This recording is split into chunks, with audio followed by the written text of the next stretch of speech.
સાચા ભક્તો છે અને સાચા જે સંત છે એમને બધું દેખાય ભગવાનની કૃપાથી. પણ આસુરી બુદ્ધિવાળાને સારું કશું જ લાગે નહીં. બધું સારું હોય છતાં એની અંદર ખોટ કાઢે.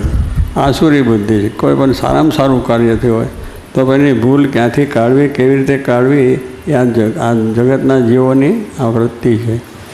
સારું કામ હોય તો પણ એમાં ખોટ કાઢે. એમ હિરણ્યકશિપુ છે એને બધું જ આપણું રાખતું હતું. એટલે એને કહ્યું કે તું આ પ્રમાણે તારા જો સાચા ભગવાન હોય તો આ થાંભલો છે, થાંભલામાં ભગવાન છે. હવે થાંભલામાં તો કંઈ ભગવાન કોઈને દેખાય નહીં, આપણે ના દેખાય કહીએ છીએ, પણ જે ભક્ત થયા છે એને તો સર્વત્ર ભગવાન દેખાય. જ્યાં જુઓ ત્યાં રામજી દૂસરો ન ભાસે રે. જ્યાં જુઓ ત્યાં એ થળમાં જળમાં આ અલગ જગતના તમામ વસ્તુ, ઝાડ પાન પર્વત ગુફાઓ અને બધા મનુષ્યો માત્રની અંદર, પશુ પંખીની અંદર બધે ભગવાન દેખાય.